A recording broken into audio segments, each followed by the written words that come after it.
महाराष्ट्राचा अभिमान महाराष्ट्र दिन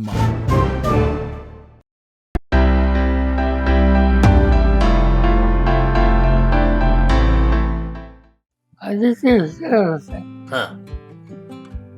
कोल्हापूरला शिकायला गेले आणि नंतर त्यांच्या शिक्षणामध्ये कन्सिस्टन्सी नव्हती. आणि आमच्या आईने साहेबांनी सगळ्यांनी त्यांना सांगितलं की शेतीवर. आणि आधीचं चांगलं लक्ष होतं शेतीवर.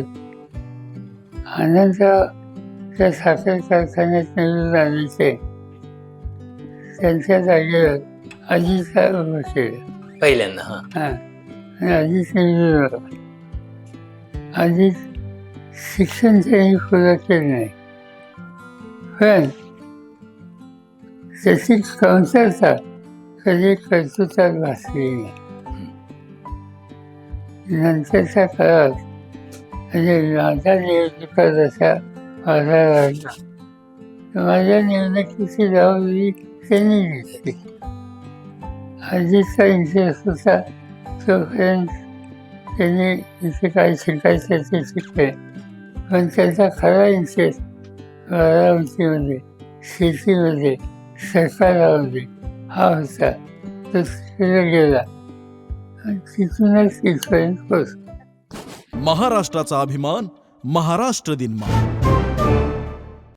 तेव्हा आपण आज अजितदादांच्या संदर्भात बोलायचं आहे. फक्त पहिली गोष्ट अशी की अजितदादांचा सुरुवातीचा काळ म्हणजे त्यांनी कोल्हापूरला शिकायला असणं, त्यानंतर ते परत अचानक वडिलांच्या ह्याच्यानंतर येणं आणि ह्या सगळ्या ह्याच्यात तुम्ही त्यांना सगळे तुमच्याकडे इथं 10वीला शिकायला तुमच्याकडे मुंबईत सुद्धा राहायला 10वीच्या वेळी इथं होते. हे सगळं तुम्ही म्हणजे अगदी त्यांनी अनेकदा कृतज्ञतेनं सगळ्या गोष्टी सांगितलेल्या आहेत की असं असं तुमच्या संदर्भात. पण त्यांना तुम्ही ते लहानपणी बघितलेले अजित पवार आणि सगळं तुम्ही इतके अनेक पर्याय असताना राजकारणात तुम्ही तुमच्या नंतरचं एक फळी म्हणून त्यांना राजकारणात आणलं. त्या पाठीमागे काय तुम्ही काय बघितलं होतं त्यांच्यात, त्यांचे काय गुण होते? असं की आजीचा विचार करायचा तो त्याच्या पुरता सीमित नाहीये. आजीचे वडील आनंदराव हे माझे मोठे भाऊ. होय.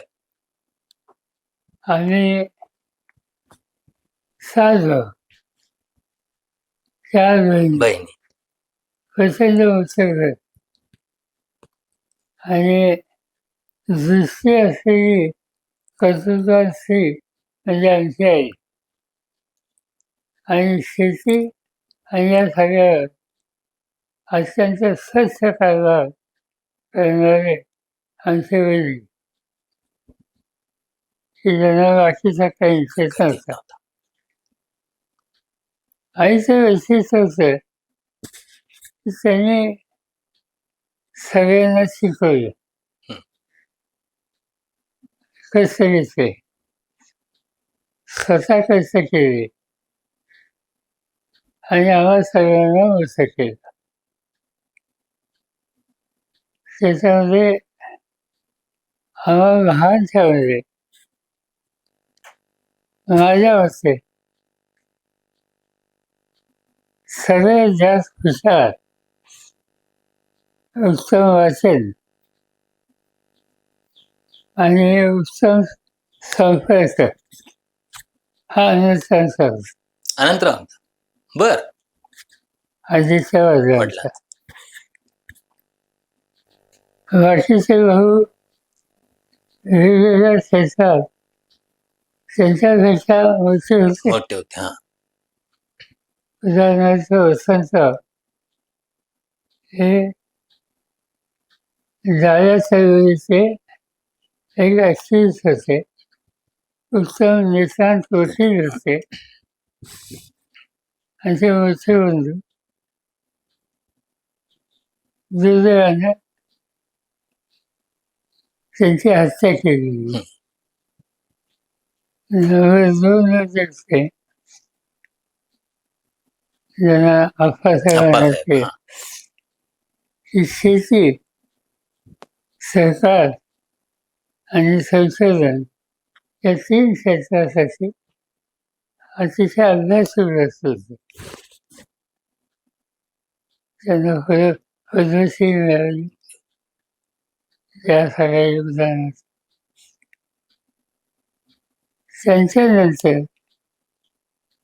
अनंतराव अनंतराव आणि सगळे आमची आई हिने आम्हाला पुण्याला बारामती काचाच्यावाडी इथून पुण्याला शिकायला पाठवलं. मला आठवत आहे शुक्रवार पेठेमध्ये एक खोली घेतली हम्म. आणि तिथे आम्ही सगळे 5-6 भाऊ राहायचो. आणि सकाळच्या एसटीने बारामतीवरनं आणि डबा डबा द्यायचे आणि मग ते आल्यावर आमचं जेवण असायचं. एका दिवशी एसटीचा संप झाला, काय झालं ते जेवण नाही. आणि या सगळ्यामध्ये वसंत होते, अप्पासाहेब होते नंतर. पण अनंतराव माझं हे परदेशात शिकलेले नव्हते, मित्रवादीच होते. त्याच्यानंतर सूर्यकांत हा आर्टिस्ट होता, आर्किटेक्ट. आर्किटेक्ट त्याच्या पत्नी सुद्धा इंग्लिश होत्या. उत्तम आर्किटेक्ट होतं. हे जे तुमचं मंत्रालय आहे ते मंत्रालय एका निष्णात आर्किटेक्टच्या हातून झालं, नाव विसरलो मी. त्यांच्याकडे जे यंगस्टर्स होते आता काही, त्याच्यात ते होते सूर्यकांत. ते वारले हल्ली. ते लंडनला जायचे. नंतर मी प्रताप वगैरे. पण याच्यामध्ये प्रत्येक जण कुठल्या ना कुठल्या क्षेत्रात काही ना काहीतरी करत होतं. अनंतराव त्यांचा अखेर त्यांची आवड ही दुसरीच होती. तर आमची आई बारामती खरं काटेवाडी हा तिथे शिकते. तिथे यायच्या महिन्याचा एकदा पुण्याला. आम्ही ज्या वर्गात शिकतोय तिथे जाऊन त्या प्राध्यापकांना, शिक्षकांना भेटायच्या आणि त्यांच्याकडनं काय चालू आहे, अभ्यास आहे का नाही, अटेंडन्स आहे का नाही वगैरे, या सगळ्या गोष्टी त्यांच्या लक्षात. मुलांची प्रगती कशी चालल्या ते सगळं इथपर्यंत ठीक झालं. नंतर काय झालं म्हणजे माझ्या फार तेव्हा मी लहान असताना कॉलेजमध्ये नसतो, शाळेत होतो, बारामतीला होतो. तर 11वी त्यावेळेला 10वी नसते, 11वी म्हणजे एसएससी. त्या 11वीला अनंतराव झाले पास आणि फर्ग्युसन कॉलेजमध्ये जॉईन झाले. अनंतराव बर. आणि त्याच्यानंतर शिक्षक पहिल्या दिवशी ॲड्रेस असतो कॉलेजचा सुरू झाल्यावर. पहिला दिवस असतो तो सगळ्या विद्यार्थ्यांना प्राचार्यांचा ॲड्रेस हा असतो. त्या ॲड्रेसमध्ये जे कोणी प्राचार्य होते त्यांनी काही मुले कशी मस्त असतात शरीराची वगैरे याच्यावर काहीतरी भाष्य केलं. त्यांना ते आवडलं नाही. हे उभी राहिली आणि म्हणजे केव्हा बुद्धिमत्तेचा मत्ता एका कुटुंबाकडे एका व्यक्तीकडे एका मुलाकडे असं नाही. त्यामुळे आपण असं भाष्य करणार बरं म्हणजे कॉलेजच्या पहिल्या वर्षाला असताना पहिल्या दिवशी पहिल्या दिवशी प्राचार्यांना थेट हं त्यांना सांगण्यात आलं तुम्ही अति शहाणे दिसताय. हं. त्यांनी सांगितलं अति शहाणे नाही शहाणा आहे. हं त्याच्यातून त्यांना निश्चित कॉलेजने प्रमाणे वरील संस्कृत प्राचार्यांची उद्धटपणे उर्मटपणे वागला हां. वगैरे. आणि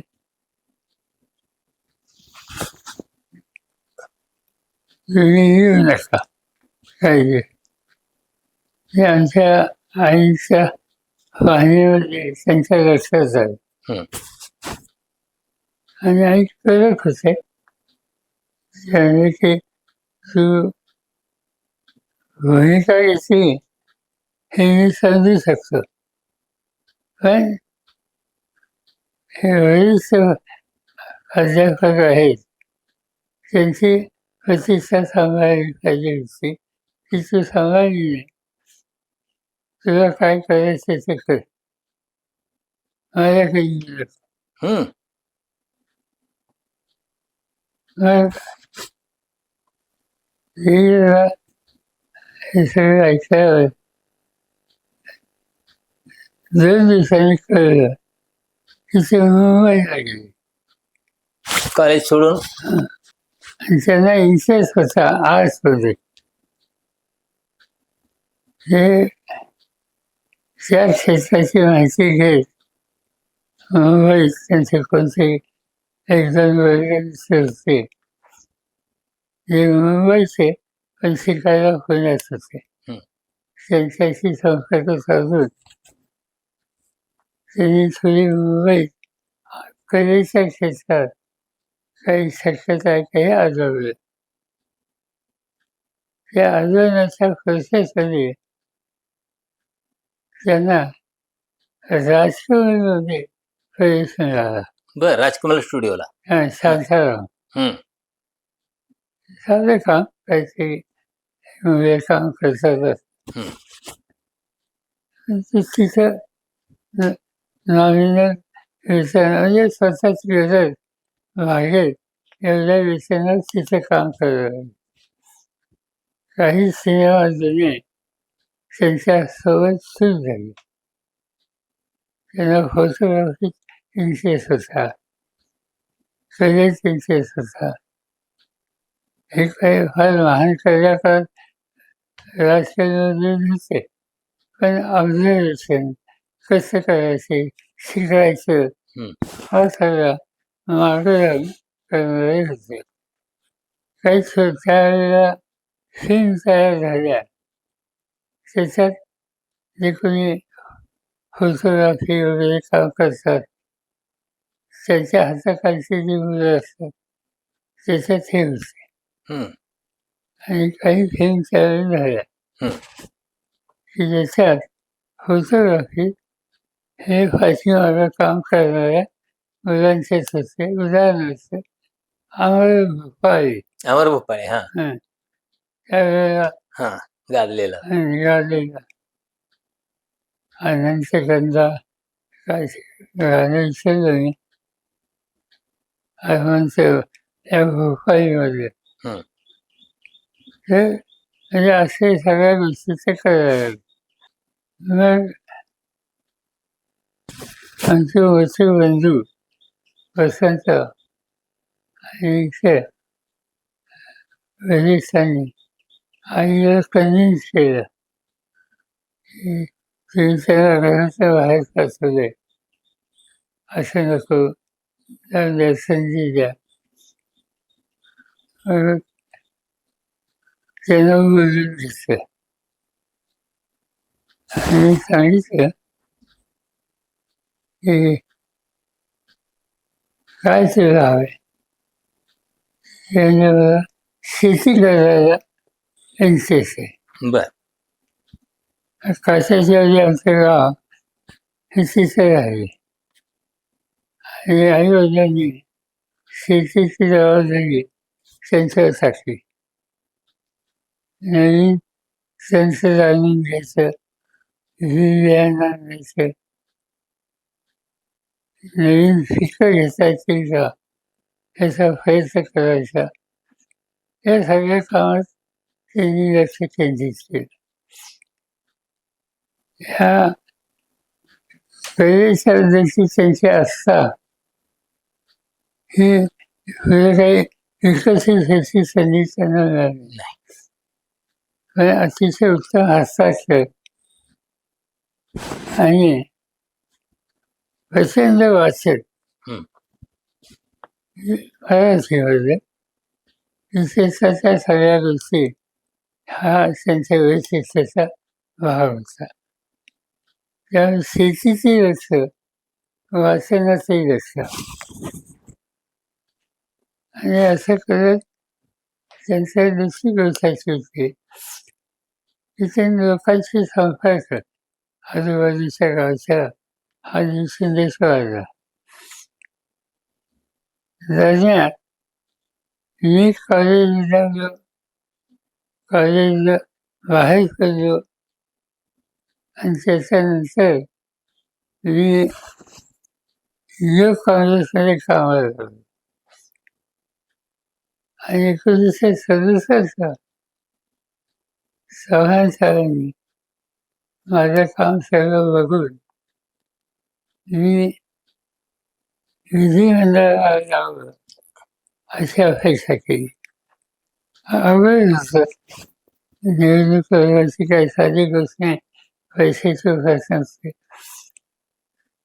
पण हे माझे मोठे बंधू होते सगळे, ते सगळे एकत्र बसले आणि त्यांनी सांगितलं तू काळजी करू नका, आम्ही मागव.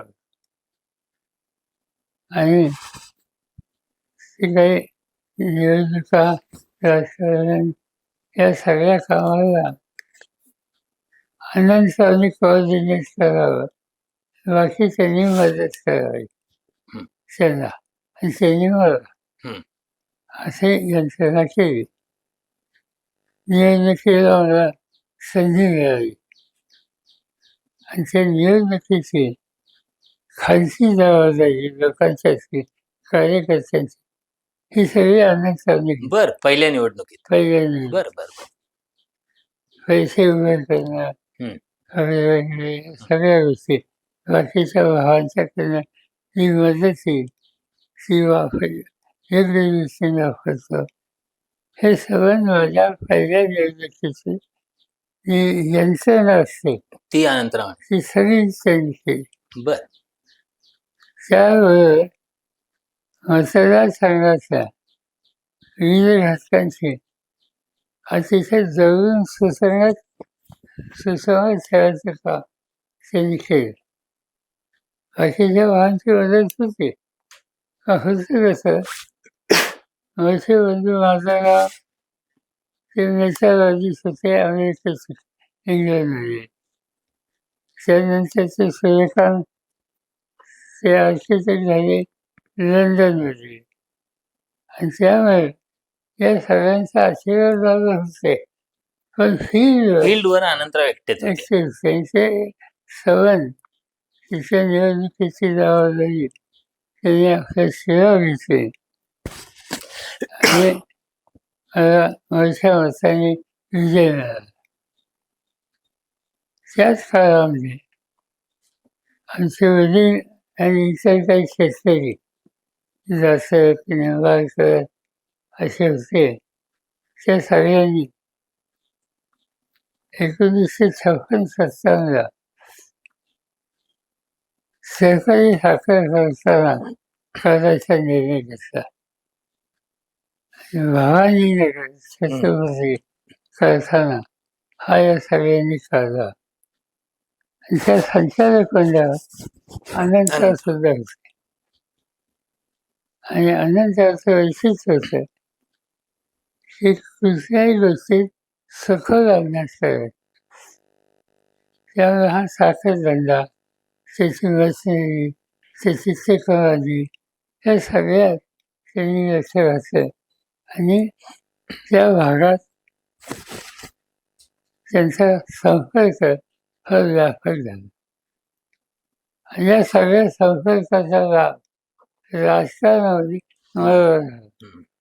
त्यांना स्वतःला काही इंटरेस्ट नव्हतं.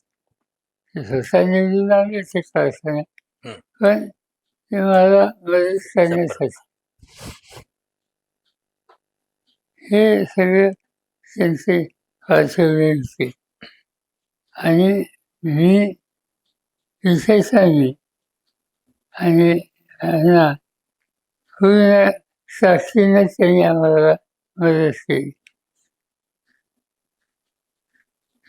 त्यांच्या आमच्या खुर्ची केली त्याच्याशी त्यांची फार दैविक होती मुलांची. आणि त्या दैविकतेच्यामध्ये सुफियाची जास्त होती. आणि ते आले सुफिया पुण्यात आणि नंतर मुंबईला राहायला लागलो विधानसभेत आले. अशी इकडची बारामती राहिली की हे तिला घेणार. दिवाळीच्या विशेषची दिवाळी दिवाळीची दुकानं असतात तिथे घेऊन जाणार. कपडे फटाके तिने हात लावायचा आणि पैसे द्यायचे. या पद्धतीनं तिने याचं फार प्रेम केलं. आणि सगळेच मुलांचं त्यांच्या मुलांना आणि सगळ्यांना. त्यानंतरचं वैशिष्ट्य हे होतं की भावंडांच्या वेळेस स्वतः शिकण्याची संधी होती, पण वेगळी परिस्थितीमुळे जे काही घडलं त्यामुळे त्यांचं शिक्षण हे अर्धच आहे. पण दृष्टी ही अत्यंत स्पष्ट होती. त्यामुळे शेती, कारखानदारी, तंत्रज्ञान, इरिगेशन या सगळ्या क्षेत्रामध्ये सखोल अभ्यास करून लोकांना मदत करणं हे काम त्यांनी सगळ्यांनी केलं. आणि हे सगळं करत असताना आम्ही शिकत होतो. आमच्या मागं ते मजबूतीने उभे राहिले. विशेषतः मी समाजकारणात आल्यामुळे त्यांना वाटायचं की ह्या माझ्याच क्वेश्चनशील आहेत आणि म्हणून ते सगळी मदत मला करेल. आणि त्या पद्धतीनं आम्हा सगळ्यांच्या मागं कुणीतरी एक प्रभावीपणानं उभं राहण्याची जी गरज असते तो स्वतःचा व्यक्तिगत व्यक्तींचे विचार न करता आमचा विचार, आमचं यश याचं त्यांना समाधान असतं. आणि असंही व्यक्ती असतं.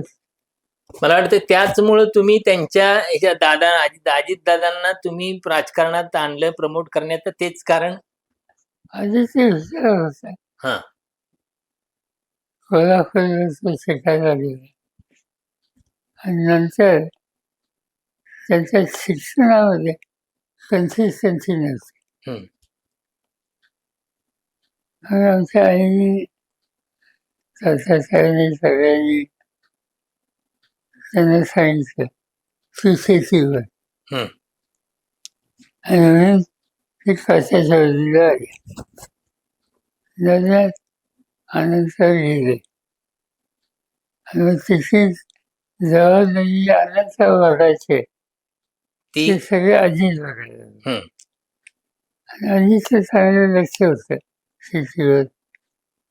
आनंदराव त्या साखर कारखान्यात निवडून आणायचे त्यांच्या जागेवर अजितसाहेब उभं केलं पहिल्यांदा. आणि अजित निवडून आला. आणि अजित त्यातनं अत्यंत वारसाईनं कारखानदारी, टेक्नॉलॉजी, ऊस, त्याची पिकं या सगळ्या क्षेत्रामध्ये अतिशय बारकाईने अभ्यास करून हं. ते काम अजित करायला लागलं. अजितीने वाढवलं. अजित शिक्षण त्यांनी पुरं केलं नाही, पण त्याची कमतरता कधी कर्तृत्वात भासली नाही. नंतरच्या काळात म्हणजे माझ्या निवडणुका जशा व्हायला लागल्या, माझ्या निवडणुकीची जबाबदारी त्यांनी घेतली. आधीचंच हे सगळं खालच्या लोकांच्या कमीचं म्हणजे जे अनंतराव त्यांचे दादांचे वडील करत होते तेच त्यांनी केलं, हं. सुरुवात केली. आणि त्या सगळ्या काळात मी चालत इथे माझ्याकडे वर्षामध्ये मी आधीच आणलो हं. शिकायला. हं. अजित आणि आणखीन एक भाऊ अजितचे धाकटे हं. श्रीनिवास श्रीनिवास यांचे. हा ते नवीन शिकायला माझ्याकडे. अजितचा इंटरेस्ट होता तोपर्यंत त्यांनी इथे काय शिकायचं ते शिकले, पण त्यांचा खरा इंटरेस्ट बारामतीमध्ये, शेतीमध्ये, सरकारामध्ये हा होता. तो तिकडे गेला आणि तिथूनच इथपर्यंत पोहोचला. हे सगळं घडत असताना म्हणजे फार अजितदादांच्या ज्या प्रक्रिया आहेत म्हणजे सुरुवातीला या सहकारातली कारखान्याची निवडणूक, त्यानंतर लोकसभेची निवडणूक, लोकसभेनंतर अचानक तुम्हाला दिल्लीत जायला लागल्यानंतर विधानसभेत येणं आणि विधानसभेतनं हळूहळू सुरुवातीला ते हाऊसमध्ये येत नव्हते, फार माहिती न पहिले 5 वर्षे त्यांची कारकीर्द अशी अतिशय सामान्य आमदाराप्रमाणे मी बघितली होती. पण त्यानंतर त्यांनी एक अचानक ग्रीप घेतली म्हणजे असं की ते जे तिथं बारामतीला हं. सहकारी कारखानदारी आणि या सगळ्या क्षेत्रात त्यांचे व्हायला लागले, हं. तसा त्यांचा संपर्क वाढला. हं. आणि एक दिवशी मुख्यमंत्री होतं. हं. तिथे प्रमुख कार्यकर्ते जे होते सगळे माझ्याकडे आले हं. आणि मला असं म्हणजे की तुम्ही मुख्यमंत्री आहात. आधीच ना लोकसभेला पाठवायचं. हं. लोकसभा हं. एकदम नाही म्हणजे त्यांच्यात कर्तृत्व आहे. आणि मला अवघड वाटतं. लँग्वेज आणखी सगळ्या नवीन गोष्टी प्रश्न दिल्लीचं बराच तर सगळ्यांनी हट्ट केला. हं. त्यांना द्या, दुसरं कोणी उभं राहायला तयार नव्हतं. आणि त्यांचा निकाल घ्यावा लागला. तो निकाल घेतला, फार मोठ्या मतांचा विजय झाला. विजय झाल्याच्या नंतर पार्लमेंटमध्ये गेले, पण त्यांना फारसा रस तिथे नव्हता. झालं काय त्यावेळेला, त्यावेळेस राज्यात अशी आली की दंगल सगळं ते अयोध्या सगळा विषय, मुंबईची दंगल आणि सगळं आणखी नंतर त्याच्या आधी पहिल्यांदा परिस्थिती अशी आली की दिल्लीमध्ये महाराष्ट्रातनं आणखीन कोणतरी जावं हं. आणि नरसिंहराव प्रधानमंत्री झाले. त्यावेळेला नरसिंहराव प्रधानमंत्री पदाच्या निवडणुकीला उभे राहिले, तर त्यावेळेला अनेक खासदारांनी, माजी खासदारांनी आग्रह केला मी उभं राहावं. हं.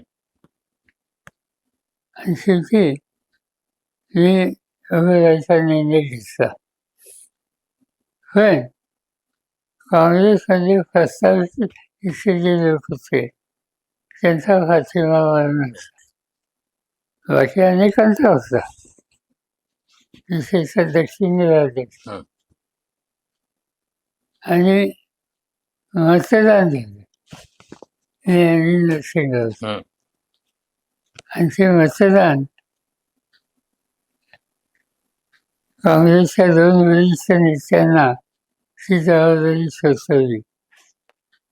आणि त्यांनी मतदान घेतलं. त्या मतदानामध्ये नरसिंहराव हे 1 नंबरला आले, मी 2 नंबरला. आणि आमच्या दोघांच्यात फार थोडा फरक होता. त्यावेळेला काँग्रेसचे एकत्र बसले आणि प्राईम मिनिस्टरचा कॅन्डिडेट नरसिंहराव त्यांच्या विरुद्ध मी उभं राहिलो. माझ्या आणि त्यांच्यात एक 15-20 वर्षाचा फरक. तर स्थैर्य इथं राहण्यासाठी मलाही केंद्रात घ्यावं अशी भूमिका त्या ठिकाणी अलेक्झांडर म्हणून नंतर पेशव्याला गव्हर्नमेंट घेऊन हा त्यांनी ते इंदिरा इंदिरा गांधींचे फार जवळ होते. त्यांनी ते मांडलं. इंदिरा गांधी, सोनिया गांधी. हा पण आधी इंदिरा गांधींच्या पासून होते ते, पण सोनिया गांधींच्या जवळचे होते. होय. तर ते आणि मग तिथून मी दिल्लीचं यावं असा विचार झाला. मला दिल्लीत यायचं असेल, माझ्याकडं संरक्षण खात्याची जबाबदारी दिली आणि लोकसभेतच नाही यायचं. तर आधीच मी लगेच राजीनामा देऊन टाकला आणि त्या जागेवर मी आलो. माझ्या जागेवर आधीच आला खाली. त्यामुळे त्याचा इंटरेस्ट विधानसभेत होता. तर आपोआप तिकडं तिकडे गेला. नैसर्गिकपणेच तो पुन्हा तिकडे गेले. पोचले. ही फार ठेवली. नाही पण त्यांनी आता मला त्यांच्याबद्दलच्या म्हणजे बाकी त्यांच्या ह्याच्याबद्दल, पण बाबा एक फक्त FY BCom शिकलेला मुलगा, म्हणजे आपण ग्रॅज्युएटही नाही, BCom सुद्धा नाही, म्हणजे त्यांनी माझ्या पहिल्या मुलाखतीत त्याच मुलाखतीत पहिल्यांदा क्लिअर केलं की मी BFYच आहे. नाही त्याच्या आधी ते सगळे BCom म्हणत. त्यांनी स्वतःच्या तोंडाने सांगितलं मी BCom नाही, मी FY BCom आहे. तर तो मुलगा राज्याचा अर्थमंत्री होतो, अनेक अर्थसंकल्प सादर करतो. हे कुठून आलं म्हणजे? असं की त्यांना विधिमंडळाने त्यांना घेतलं. हा. त्याच्या आधी स्थानिक पातळीवर विविध संस्थे ठेवले. तर त्याचे कॉन्ट्रिब्युशन होतं किंवा माझं तेव्हा फार भारताने लक्ष होतं. आणि दुसरी गोष्ट अशी त्याची वडील लवकर गेले. होय. आणि त्यामुळे थोडी वेगळी परिस्थिती. आमच्या फॅमिली एक ग्रुप हा कसा ठरलेला. त्याची वडील आई तोच होता तिथे शिकायला. सिनियर त्यांचा भाऊ तो माझ्याकडे जायचा. आधीच यायचा पण तो राहिला नाही त्या आधी. आणि एक फॅमिली ब्रांच कशाची होती. बाकीचे जे फाउंड्रीमध्ये मेथॉलॉजिस्ट होते त्यांनी मुंबई पुण्यात एक लहानशी युनिट टाकलं. ती फॅमिली पुण्यामध्ये. मी इथं आलो त्यावेळी मी मुंबई. असे आम्ही सगळे वेगवेगळ्या ठिकाणी. पण आमचं वैशिष्ट्य होतं की वेगवेगळ्या ठिकाणी होतं पण आमच्याचे ऐक्य फार भक्कम होते. आणि या सगळ्यांची ताकद ही माझ्या मागात आहे. सगळ्या भावांच्या. म्हणजे माझ्यानंतर हे काम आधीचे कलाकारांना त्याच्यात चॅलेंज असायचा. तो लोकसभेला आला. त्या लोकसभेच्या कामात त्याला इंटरेस्ट नव्हता पण सहकारात होता. इथं राज्य सहकारी बँक त्याचा तो अध्यक्ष झाला. एवढ्या मोठ्या संस्थेचा अध्यक्षपद किंवा आत्मविश्वासाने संस्था चालवायला लागली. आणि हे जसं दिसायला लागलं तसं महाराष्ट्राच्या हे 10 लोकांच्या आलं. मी आता केंद्रात गेले त्यामुळे तिथं वेकन्सी आणि ती वेकन्सी आधीच भरावी असं प्रमुख नेत्यांच्या मनात यायला लागलं. आणि ते कामातून त्यांनी दाखवलं. आणि त्याच्यातून त्याची मग पहिल्यांदा मी ज्या दिल्लीला गेलो तर त्याला एक लहानसं मंत्रीपद हे हम्म. काहीतरी कृष्णाराणी वगैरे कृषी राज्यमंत्री बी होते मला वाटते. कृषी खातं आता सुरुवातीला अगदी सुरुवातीला कृषी ह्याच्यात सुधाकरराव नाईकांच्या ह्याच्यात. नाही, कृष्णाराणी कृष्ण आहे ना आपण कृष्ण. तेही काम त्याच्याकडे दिलं. मंत्री झाला पण लहान हम्म. खात्याचा. नंतर वाढत वाढत कर्तृत्वाने इथपर्यंत पोचला. तुम्हाला जाणवलेले त्यांच्यातली काय गुण काय त्यांचे? 2 वर्षाचा अत्यंत अभ्यासू, कुठल्याही विषयाची जबाबदारी त्याच्यात आपल्याला सखोल बघायची, माणसं जोडायची आणि हे सगळं करत असताना स्वतःच्या अपेक्षा ठेवायच्या नाही. त्यांच्या दृष्टीने मी हे पाहिजे, हम्म. काकांच्या मागोवर राहिलं पाहिजे, काकांना साथ दिली पाहिजे आणि काका जसे मोठे होतील तसं महाराष्ट्रात घडायला पाहिजे. इतकी वेगळी होईल आणि महाराष्ट्राचं नेतृत्व हे आपल्या घरात येईल आणि त्याच्यासाठी व्यक्तिगत अभिलाषा न ठेवता काकांच्या बरोबर आहे. सगळ्या ॲक्टिव्हिटीमध्ये तो फुलं कुठं बसायचा नाही, नाही होय. तो मागच जायचा. पण नंतर काही राजकीय तुमचे मतभेद झाले. म्हणजे मतभेद म्हणण्यापेक्षा थोडं, पण तरी सुद्धा त्यांचा जिव्हाळा तुमच्याबद्दलचा कमी नव्हता झाला. आणि मी काही वेळा भेटलं तर तो इतकं ते जाणवायचं, कधीच जाणवलं नाही. तुमचे कधी- कसे संबंध राहिले ह्या काळात? म्हणजे चांगलेच म्हणजे संवाद कमी झाला किंवा असं काही नाही? नाही. असं इथं राहिलंच माझ्याकडे नाही नंतरच्या टप्प्यात. नाही. हा हा तेव्हापासून माझी पत्नी आणि त्याची फार घनिष्ठ संबंध. त्याचं आजही काय असलं तर ते गेलं, पण आधीच सुद्धा काय असेल तर ते प्रत्येकाशी बोलतात, माझ्याशी बोलत नाही. इतकं ते होय. ही पद्धत चालू आली. आणि दुसऱ्या बाजूने त्याच्या मातोश्री आहेत ते खाली कष्ट करत शेती सांभाळणं, तिथं दुधाचा व्यवसाय, अंड्याचा व्यवसाय या सगळ्यांनी ही जुळत अशा वेळी त्याच्याने ह्या सगळ्या वागायच्या आणि हे कसं त्याला मार्केटिंग अँगलने बघणं हे आधी वागायचं.